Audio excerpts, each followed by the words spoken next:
ప్రేమ కలిగిన దేవుడై ఉన్నాడు. మనల్ని ప్రేమిస్తూనే ఉన్నాడు.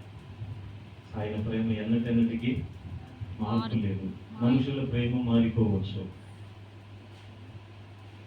వీడియో తీసేస్తాం లేదా? వీడియో తీయట్లేదా? సరే, మంచిదండి. ఈ సమయంలో మరి దేవుని వాక్యాన్ని కొద్ది నిమిషాలు మనం ధ్యానం చేసుకుందాం. చూడండి, దేవుని వాక్యంలో వచ్చి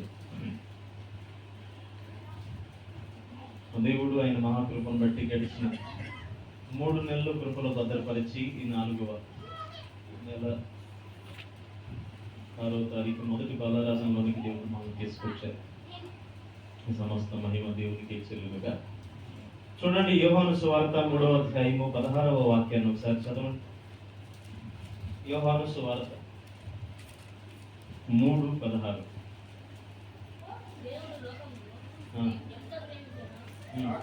ఆయన తన అభివృద్ధి కుమారునిగా పుట్టిన వాని యందు విశ్వాసముంచు ప్రతివాని నశింపక నిత్యజీవము పొందినట్లు ఆయనను అనుగ్రహించును. సార్, ప్రార్థన.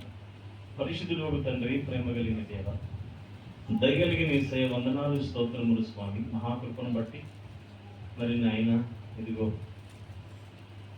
నీ బిడ్డల జీవితంలో మీరు చేసిన కార్యాలను బట్టి సాక్షరూపైన నీ నామాన్ని మహిమపరిచారు. ఈ సమయంలో తండ్రి, ఈ దాసుడు నీ పక్షాన్ని నిలబడి అందరితో మాట్లాడబోచుండగా, మాట్లాడేవాడవు నీవు, నిలబెట్టుకున్నవాడవు నీవు. మనుష్య మాత్రుడు మాతో మాట్లాడితే మాకు ఎలాంటి ప్రయోజనము లేదు. కానీ స్వామి, నీ దాసుడిని నీ స్వాధీనంలో నీకు తీసుకునండి. మీరే మాతో బహుస్పష్టంగా, సూటిగా, తేటగా మాట్లాడి మహిమ పొందండి అయ్యా. ఇదిగో నాయన, నీ వాక్యాన్ని సంపూర్ణంగా విడుదల కాకుండా అడ్డగింప చూసే ప్రతి దుష్ట దురాత్మ సైతాను శక్తులను బంధించండి నాయన. ప్రతి విధమైన వ్యతిరేకతను తొలగించి అందరికి వినగలిగిన చెవు గ్రహించుకునే హృదయాన్ని అందరికీ దయచేయమని యేసయ్య నామం బట్టి ప్రార్థన అడుగుతున్నాను తండ్రి. ఆమేన్, ఆమేన్, ఆమేన్, ఆమేన్. హల్లెలూయా, హల్లెలూయా. దేవుడు యోహాను భక్తుడు ప్రేమను గురించి ఎక్కువ ప్రేమను గురించి, దేవుని ప్రేమను గురించి ప్రస్తావించిన భక్తులు ఎవరు ఎక్కువ సార్లు అని అంటే యోహానే దేవుని ప్రేమను గురించి ఎక్కువగా ప్రస్తావన చేస్తాడు. ఆలోచన చూడండి, ఈ యోహాను సువార్తలో కావచ్చు, యోహాను రాసినటువంటి పత్రికల్లో కావచ్చు, ప్రేమను గురించే ఉంటుంది. ప్రేమను గురించి, ఎవరి ప్రేమను గురించి ఇక్కడ చెప్పబడుతుంది? మనుషుల ప్రేమ కాదు, దేవుని ప్రేమను గురించి చెప్పబడతా ఉంది. దేవుని ప్రేమ అది సముద్రము కంటే ఎక్కువైనది. దేవుని ప్రేమ కొలతలు లేనిది. దేవుని ప్రేమ లోతు, వెడల్పు, ఎత్తు, కొలవలేనిది అన్నాడు. దేవుని ప్రేమ కొలత లేని ప్రేమ. అందుకే ఎట్లా కొలవాలో లేదా ఎట్లా పిలవాలో తెలియక దాన్ని అగాపే అన్నారు. ఏమన్నారు? అగాపే. అగాపే అంటే ఇక దానికి మించింది లేదు అని. దానికి మించింది ఇక లేదు. అగాపే అంటే ఆర్పజాలన్నటువంటి ప్రేమ. అగాధ జలములు ఆర్పజాలన్నటువంటి ప్రేమ. స్తోత్రం, హల్లెలూయా. ఆయన ఆ ప్రేమతో ఎవరిని ప్రేమిస్తున్నారు అని అంటే, లోకమును దేవుడు ఎంతో ప్రేమించెను అన్న. లోకమనగా చెట్టు, చేమ, గుట్ట, పొట్ట, తట్ట, పేడ తట్ట, ఇదే మరేంటి? లోకమనగా నీవు, నేను, మనందరినీ లోకములో ఉన్న నీవు, నేను, మనల్ని దేవుడు ఎంతగానో ప్రేమిస్తున్నాడు. హల్లెలూయా. దేవుడు ఎంతగానో ప్రేమిస్తున్నాడు. దేవుని ప్రేమ అది కొలువగా లేనిది, కొలతలు లేనిది, అపరిమితమైన ప్రేమ. మనుషులు ఎవరు కూడా ఆ విధంగా మనల్ని ప్రేమించలేదు, ప్రేమించబోరు కూడా. ప్రేమించబోరు కూడా. దేవుడు ప్రేమించినంతగా మనల్ని ఎవరు కూడా ఈ లోకంలో ప్రేమించలేదు. ఆయన ప్రేమ సర్వమానవాళి పట్ల ఒకే విధంగా ఉంది. సర్వమానవాళి పట్ల అందరూ చేస్తే బాగుంటుంది. ఒకే విధంగా లేదన్నాడు మాత్రం మౌనంగా ఉండండి. అందరిని ప్రేమించాడు ఆయన, నన్ను కూడా ప్రేమించాడు అని అంటే మాత్రం నువ్వు కూడా చెప్పు. ఏమని? సర్వ మానవాళి పట్ల ఆయన ప్రేమ ఒకే విధంగా ఉంది ఒకే విధంగా ఉంది ఉంది. ఆయన ప్రేమ మార్పు లేనిది. ఒక క్యాస్ట్ వాళ్ళను ఒకలాగా, మరొక క్యాస్ట్ వాళ్ళని మరొకలాగా, ధనికుడిని ఒకలాగా, దరిద్రుడిని ఒకలాగా, పాపిని ఒకలాగా, పుణ్యాత్ముడిని ఒకలాగా దేవుడైతే ప్రేమించట్లేదండి. అందరి పట్ల అభిప్రాయము, ఏక ప్రేమ దేవుడు కలిగి ఉన్నాడు. హల్లెలూయా. హల్లెలూయా. మరి మనుషులైతే చిన్నోడేమో ఒకలాగా ప్రేమిస్తారు. ఇంట్లో ఇద్దరు ముగ్గురు పిల్లలు ఉంటారు అనుకోండి, చిన్నోడేమో ఒకలాగా ఉంటుంది వాటి పట్ల ప్రేమ, పెద్దోడి పట్ల ఒకలాగా ఉంటుంది, మధ్యలో వాడి పట్ల ఒక తల్లిదండ్రి వీళ్ళు. ఇప్పుడు ఇంట్లో కాస్త పద్ధతిగా బాగా ఉన్నాడు అనుకోండి ఒకడు, వాడి గురించి పెద్ద దిగులు ఉంటుందా తల్లిదండ్రులకి? ఉండదు. మరి ఒకడేం తాగి డొంకలో ముడి తిరుగుతున్నాడు, చెప్పిన మాట ఇంట్లో ఎవరి పట్ల ఎక్కువ ప్రేమ ఉంటుంది? ఇప్పుడు కానీ జాలి గాని ప్రేమ గాని ఎవరి పట్ల ఉంటది? చెప్పిన మాట వినని వాడంటే పర్వాలేదండి, తెలివికలడు, ఎక్కడ బతుకుతాడు, వీడేమో అదో వెళ్తుంటాడు, వీడు ఎట్ట బతుకుతాడో అని మా భయం, వీడు ఎట్ట బతుకుతాడో అని మా బాధ. తిక్కలోడు అసలు వీడు నోట్లో నేలకి జాన కొడుకుంటే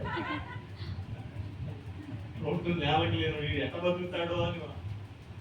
పెద్దోడినేమో ఒకలాగా, మధ్యలో వాడినేమో ఒకలాగా, చిన్నోడిని ఒకలాగా. కానీ దేవుని ప్రేమ అయితే ఎట్లా లేదు. దేవుని ప్రేమ అయితే ఎట్లా లేదు. అందరినీ ఒకేలాగా ప్రేమిస్తాం. అందరినీ ఒకేలాగా ప్రేమిస్తే మరి ఎందుకు? ఒకడేం బాగా ధనికుడు ఉన్నాడు, ఒకడేం మధ్య తరగతిలో ఉన్నాడు, మరొకడేం దరిద్రుడుగా ఉన్నాడు. అమ్మా ప్రశ్నే కదా, నీకు రాదా? ప్రశ్న రాదా? చెప్పేటప్పుడు వచ్చింది.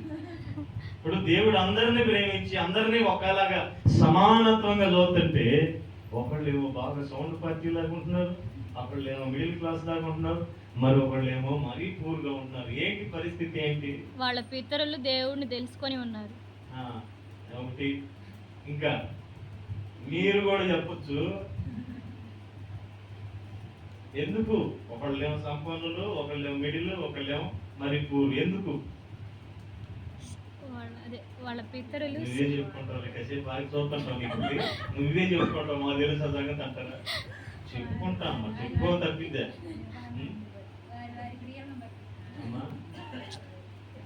శ్రేష్టమైన దినాలు, ఎన్నో దినాలు వాళ్ళ పితరులు దేవుళ్ళలో గడిపారు. హల్లెలూయా.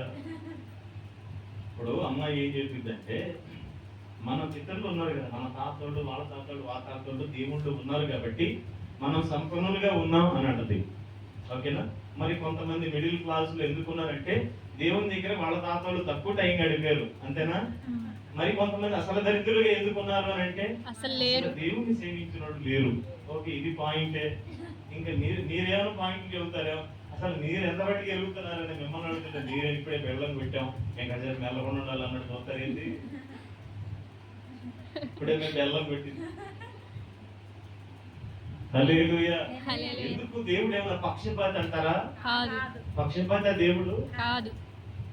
పక్షపాతం ఏమి లేదు. దేవుడు నిన్నొకలాగా నన్నొకలాగా ప్రేమించేవాడు కాదు. దేవుడు అందరినీ ఒకేలాగా ప్రేమిస్తాడు.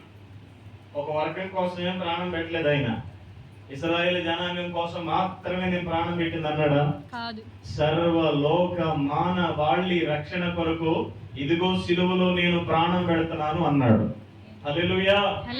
అంటే అందరినీ ప్రేమించినట్ట, ఒక జాతినే ప్రేమించినట్ట? అందరినీ ప్రేమించాడు ఆయన. అందరి కోసం రక్తం చిందించాడు ఆయన. హల్లెలూయా. హెబ్రీ పత్రిక 9:22 ఒకసారి చూడు. హెబ్రీ పత్రిక 9:22.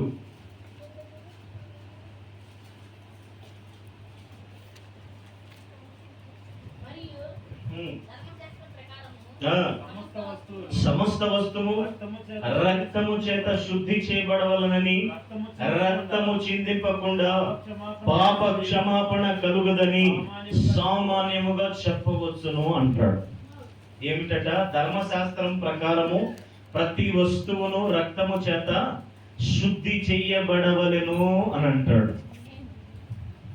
దేవుని సన్నిధిలో వాడే పాత్రలో వస్తువునే రక్తము చేత, పరిశుద్ధమైన రక్తము చేత శుద్ధి చేసేవారట.